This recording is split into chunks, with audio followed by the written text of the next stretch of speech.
Hello दोस्तों, मैं सिमानी मुकु लेकर आई हूँ आप सभी के लिए सुप्रसिद्ध लेखिका श्रीमती पूनम अरोड़ा द्वारा लिखित किताब एहसासों की पंखुड़ियों से एक कहानी सौतेली माँ।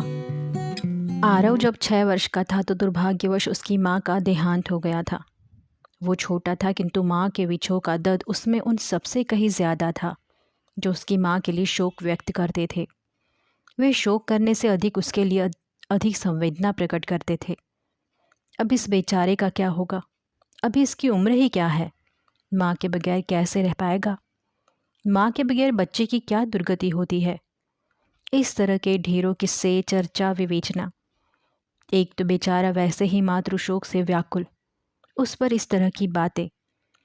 पिता भी शुरू से ही अधिक स्नेही नहीं थे कि स्वयं को उनकी गोद में डालकर इस दर्द से मुक्त हो पाता। थोड़ा बहुत दादी का ही सहारा था। उन्होंने ही आजकल उसकी देखरेख का दायित्व लिया हुआ था। इतना छोटा होने पर भी वो समझ सकता था कि दादी में स्नेह वात्सल्य की अपेक्षा एकाधिकार प्रदर्शन अधिक था। उनके प्यार में उसे मातृत्व के सुकून की खुली छांव की बजाय अधिकार व जिम्मेदारी का फ़र्ज अधिक महसूस होता। इस संरक्षण में उसे प्यार और सुरक्षा तो मिलती, लेकिन वो खुल के सांस नहीं ले पाता। मुक्ति का एहसास नहीं था। उन्होंने उसे अपने अधिकार के क्षेत्र के बंधन में और अनुशासन की परिधि में जकड़ा हुआ था। उनकी इस जकड़ से वह माँ के साथ बिताए उन्मुक्त स्नेहासिक्त पलों को याद करके और भी कसमसाता, छटपटाता। तभी धीरे धीरे घर में पापा की दूसरी शादी की सुगबुगाहट शुरू हो गई। उसे सुनकर अच्छा लगा कि घर में नई माँ आएगी और उसे फिर से वो पहले वाले हंसते खेलते दिन प्राप्त हो जाएंगे। लेकिन वो हैरान था कि नाते, रिश्तेदार, पड़ोसी आदि की प्रतिक्रिया भिन्न ही थी इस परिप्रेक्ष्य में। वे सब लगभग एक जैसी बात करके उसके प्रति सहानुभूति प्रकट कर रहे थे। हाय बेचारा, सौतेली माँ पता नहीं किस हाल में रखेगी, क्या हाल होगा अब इसका। इससे तो बिना माँ के ही रहता। जब तक दादी है तब तक फिर भी सहारा है, बाद में क्या होगा? बेचारा मासूम। उन सबकी इस तरह की बातों ने मासूम आरव ने मन में सौतेली माँ की एक मनगढ़ंत छवि बना ली थी, जो किसी फिल्म या सीरियल के खलनायिका जैसी थी। उसकी माँ के आने की खुशी अब डर में बदल गई थी। सबसे ज़्यादा दादी ही उसे नई माँ से बचकर रहने व उससे दूरी बनाकर रखने की हिदायत देती रहती। पापा की शादी हो गई और नई माँ भी घर आ गई। उसे देखने से वह कहीं भी खलनायिका जैसी नहीं लगी। बहुत खूबसूरत और प्यारी थी। उनका व्यवहार भी बहुत अच्छा लगा उसे। उन्होंने पहले ही दिन उसे बुलाकर गोद में बिठाया, अपने साथ ही मनुहार करके खाना खिलाया। अपने मायके से लाए बहुत से कपड़े, गिफ्ट्स और खिलौने उपहार स्वरूप दिए। बहुत सी छोटी छोटी बातें पूछी बताई। उसे ये सब बहुत अच्छा लगा, लेकिन मन में बसे डर ने उसे उनके साथ ज़्यादा खुलने नहीं दिया। और फिर दादी का डर भी तो था, जो उसकी माँ के साथ ज़्यादा निकटता पसंद नहीं कर रही थी। शुरू शुरू में माँ ने उसकी जिम्मेदारी अपनी इच्छा से लेनी चाहिए। उससे उसकी पसंद का नाश्ता खाना पूछकर बनाना, उसे नहलाना, स्कूल भेजना, उसे दूध देना, होमवर्क कराना। वह जब इधर उधर घूम कर या वहाँ बैठा उस समय व्यतीत करता तो वो अपने पास बुलाकर पढ़ाने की ही कोशिश करती। इन सब से दादी को धीरे धीरे अपना वर्चस्व खोता नजर आने लगा। साथ ही वह पोते को लेकर नई बहू पर विश्वास भी नहीं कर पा रही थी। ऐसे में उन्होंने इन सब बातों के प्रति अपनी नापसंदगी जाहिर की।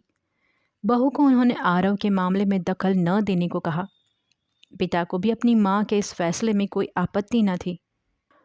वो सगी माँ तो थी नहीं कि उसकी परवरिश के संबंध में अपनी इच्छा थोप सकती। सास व पति का रुख समझते हुए वो धीरे धीरे आरव के ऊपर से अपना अधिकार छोड़ने लगी। वह दादी ने पुनः उसे अपने अधिकार क्षेत्र की सीमा रेखा में संरक्षित कर लिया।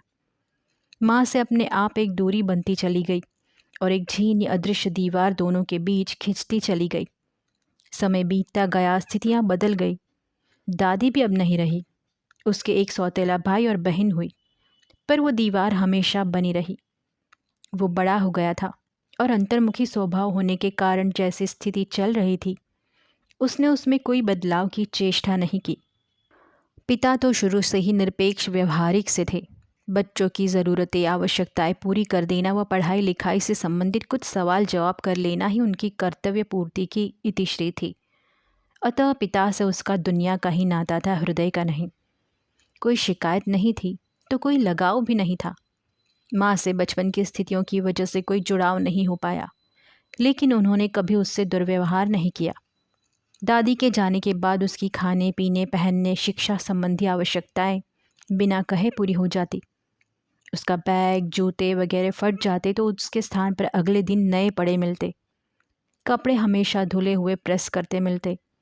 वह जिस समय घर आता, माँ चाहे सो रही होती, उठकर गरम रोटी बना कर देती। बीमार होने पर उसके इलाज, समय पर दवा देने, पथ्य और आराम का पूरा ख्याल रखा जाता।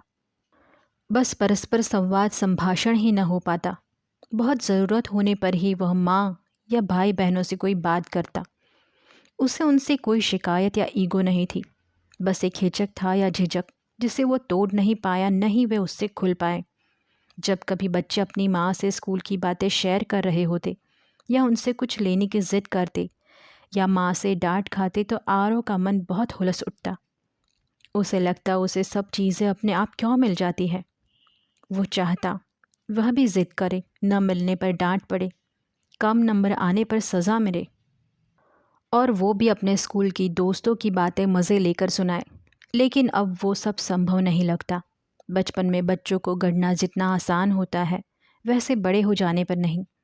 जैसे कच्ची मिट्टी पकने पर न तो मिट्टी, न ही बच्चे अपने पुराने स्वरूप में वापस आ पाते हैं। बीकॉम करने के बाद उसका आगे पढ़ने का बिल्कुल मन नहीं था। वो अपने लिए कोई छोटी मोटी नौकरी तलाश कर रहा था। पिता ने भी उसकी इस इच्छा में कोई व्यवधान नहीं डाला, लेकिन वह जान गया था कि प्रत्यक्ष चाहे उन्होंने कुछ न कहा हो, लेकिन अप्रत्यक्ष रूप से माँ की इसमें सहमति नहीं थी। उन्होंने पिता पर दबाव डाला कि उसे समझाएं कि उसे अभी हायर स्टडी करनी चाहिए या कोई प्रोफेशनल कोर्स। अभी से यदि कोई नौकरी मिल भी गई तो वह किसी प्रतिष्ठित कंपनी या प्रतिष्ठित पद के लिए क्वालिफाई नहीं करेगा। उसे भी ये तर्क उचित लगा और उसने नौकरी का विचार छोड़कर एक अच्छे संस्थान से MBA किया। उसके आधार पर ही एक अच्छी कंपनी में उसे सिलेक्शन हो गया। उसके लिए उसके मन में मन माँ के उसके लिए धन्यवाद दिया। कार्यकाल के दौरान ही अपने ऑफिस की एक लड़की सान्या से उसकी दोस्ती प्रेम की परिणति तक जा पहुंची। वह भी उसे प्यार करती थी। वह उसके माता पिता से भी मिल चुका था और वे भी इस रिश्ते को अपनी स्वीकृति दे चुके थे। बस आरव ही अपने अंतर्मुखी स्वभाव होने के कारण घर में ये बात अभिव्यक्त करने से झिझक रहा था। आजकल करते हुए जब तक वह यह बात बताता, तब तक एक दिन पिता ने उसके आगे अपनी बॉस की बेटी, इकलौती बेटी से विवाह का प्रस्ताव उसके समक्ष रख दिया। वे इतने खुश और एक्साइटेड थे, अपने बॉस के प्रति इतने कृतज्ञ हो रहे थे। उन्होंने अपनी इकलौती बेटी के लिए उनके बेटे को चुना। उन्होंने कहा, तुम सोच भी नहीं सकते कितना प्राउड फील कर रहा हूँ मैं। सिर्फ इसी कारण से ऑफिस में मेरा रेपुटेशन इतना बढ़ गया है कि सब मेरे भाग्य से ईर्ष्या कर रहे हैं। मेरा तो प्रमोशन पक्का है, और मेरी तो छोड़ो, तुम्हारा भाग्य कितना बुलंदी पर है। इतनी ज़हीन लड़की के साथ तुम उनके करोड़ों की जायदाद के भी अकेले वारिस बनोगे। उनकी खुशी हृदय में समा नहीं पा रही थी। अब आरव को लगा कि उसे सान्या के बारे में बता देना चाहिए। जब उसने सान्या के साथ संबंध के बारे में उनको बताया तो उनका चेहरा ऐसे हो गया जैसे सूर्य पर काले बादल छा जाने से उसका उजास कालीमा में बदल गया हो। सिर्फ बादलों की कालीमा ही नहीं, बल्कि आरव को उसकी गर्जना भी सुनाई दी। वे कह रहे थे, तुम होश में तो हो? नहीं हो तो आ जाओ। ये मत सोचना कि तुम निर्णय लोगे और मैं मान जाऊंगा। ये तो पॉसिबल ही नहीं है। मैं तुम्हारा पिता हूँ। मुझे पता है क्या गलत है क्या सही। मुझे उस लड़की के बारे में कुछ नहीं सुनना। वही होगा जो मैं कहूँगा। तुम चाहो या ना चाहो, मुझे कोई फ़र्क नहीं पड़ता। ये कहकर दनदनाते हुए वहाँ से निकल गए। आरव हतप्रभ सा शून्य को निहारता खड़ा देखता रहा। बहुत कश्मकश असमंजस की स्थिति। वो पिता के आगे बोल सकता था, ना ही सान्या को छोड़ सकता था। ऐसे में उसने यही सोचा कि वो जल्द से जल्द किसी किराए के मकान का बंदोबस्त कर वहाँ शिफ्ट हो जाएगा और फिर सान्या से शादी करेगा। तब तक इस बारे में कुछ न कहना ही उचित है। अगले दिन इतवार था। वो सुबह जल्दी ही तैयार होकर मकान की खोज में निकल पड़ा था। एक जगह बात ठीक भी हो गई थी। घर लौटा तो 3 बज चुके थे। गेट खुला ही पड़ा था। अंदर गया तो माता पिता के कमरे से ज़ोर ज़ोर की बहस की आवाज़ें आ रही थी, जो कि बंद कमरे में बाहर तक गूंज रही थी। इसलिए उसे सुनने में कोई कठिनाई नहीं हुई। पिता कह रहे थे, तुम उसकी तरफदारी कर शह देने की कोशिश मत करो। वो ना समझ है तो क्या मैं भी मूर्ख बन जाऊं? मुझे पता है उसका हित अनहित कहाँ है। उसके बचकानेपन में मैं किसी भी तरह उसके सुनहरे भविष्य के अवसर को हाथ से नहीं जाने दूंगा। माँ की आवाज़ सुनाई पड़ी, तुमने ज़िंदगी पर हर बात को प्रैक्टिकल नज़रिए से देखा है? कभी गहराई से बच्चों की भावनाओं सुख दुख में झांकने की कोशिश की है?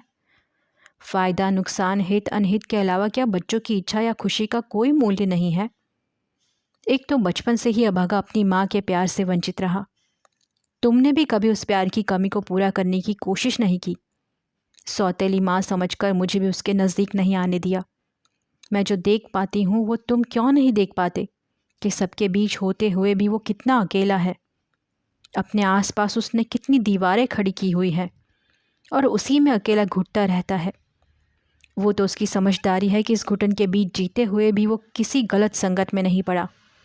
आज जब पहली बार उसके जीवन में खुशी की लहर आई है, वह अपने खुद के लिए जीना चाह रहा है, तो तुम उसके हित का वास्ता देकर बीच में आ गए।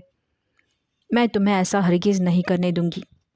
वो जहाँ चाहेगा वहाँ उसे शादी करने का पूरा अधिकार है, ताकि आगे की ज़िंदगी उसे घुटी हुई न जीनी पड़े।